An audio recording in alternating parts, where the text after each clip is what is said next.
बिस्मिल्लाहिर्रहमानिर्रहीम।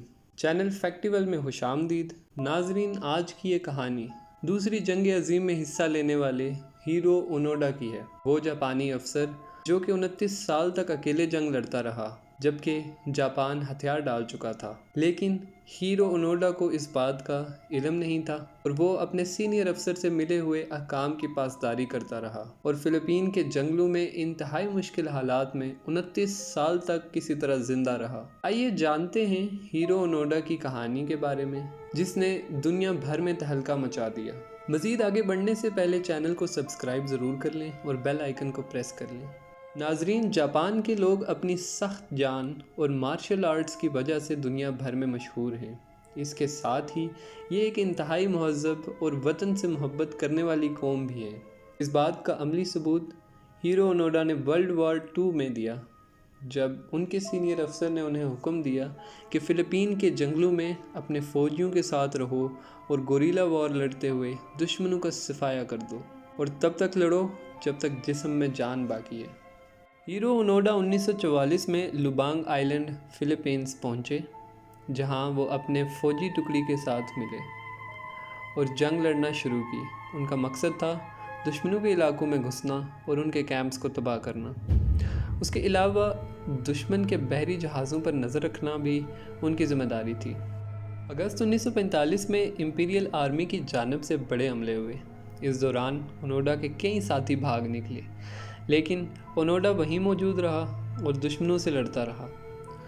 ओनोडा को ये ऑर्डर्स दिए गए थे कि उन्हें और उनके साथी जवानों को इसी आइलैंड पर रहना है और उन्हें बाद में रेस्क्यू कर लिया जाएगा, चाहे इन्हें सालों क्यों ना लग जाएं। ऑर्डर्स मिलने के बाद ओनोडा अपने चंद साथियों के साथ इसी आइलैंड पर रहा और बाकी अफसरान चले गए। कुछ अरसे बाद ही जापान ने सरेंडर कर दिया, लेकिन ये खबर ओनोडा तक कैसे पहुंचती? उसके पास बाहरी दुनिया से राब्ते का कोई आला मौजूद ना था। ओनोडा अपने साथियों के साथ इसी आइलैंड के पहाड़ों में जाकर छिप गया और दुश्मनों का इंतज़ार करने लगा। इसी दौरान उन तक किसी न किसी ज़रिए से खबर पहुंचती रही कि जापान ने सरेंडर कर दिया है, लेकिन ओनोडा और उसके साथियों को ये दुश्मनों की चाल मालूम हुई और उन्होंने अपना मिशन जारी रखा और सब खबरों को झूठा तस्वर करते रहे। जंगल में खाने के लिए ज़्यादा कुछ ना मिलता।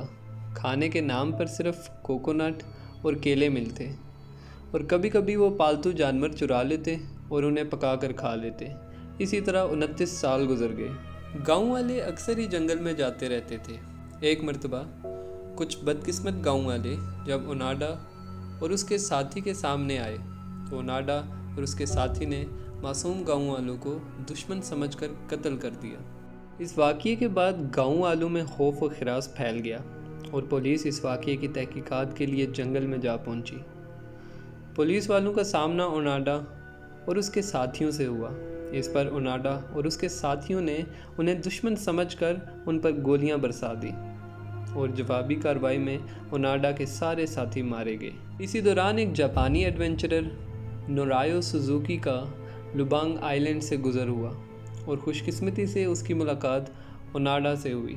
नोरायो ने ओनोडा को जब हकीकत से आगाह किया तो वो दंग रह गया, लेकिन फिर भी वो पूरी तरह कायल ना हो सका। उसने कहा कि उसे उसके अफसर ने हुक्म दिया था और वो सिर्फ उसी पर यकीन कर सकता है और वो यहाँ से सिर्फ उनके हुक्म पर ही हिलेगा। ये सुनकर नोरायो वापस जापान गया और वहाँ से ओनोडा के कमांडिंग ऑफिसर मेजर योशिमी को अपने साथ लेकर आया। योशिमी ने ओनोडा को आकर सारी बात समझाई और हुक्म दिया कि अब वो ये मिशन रोक दे और आखिरकार मार्च 1974 में ओनोडा अपनी 29 साला जंग लड़कर आखिरकार अपने मुल्क जापान वापस चला गया। फिलिपीन ने भी उन्हें गांव वालों के कत्ल के मुकदमे में बरी कर दिया था। हीरो ओनोडा जब जापान वापस पहुंचा तो जापानी लोगों ने उसका खूब इस्तकबाल किया। 29 साल के बाद अपने मुल्क वापस आने पर उसे महसूस हुआ जैसे ये उसका मुल्क ही नहीं रहा। अब जापान तकरीबन बदल चुका था, तरक्की के नए रास्तों पर निकल चुका था।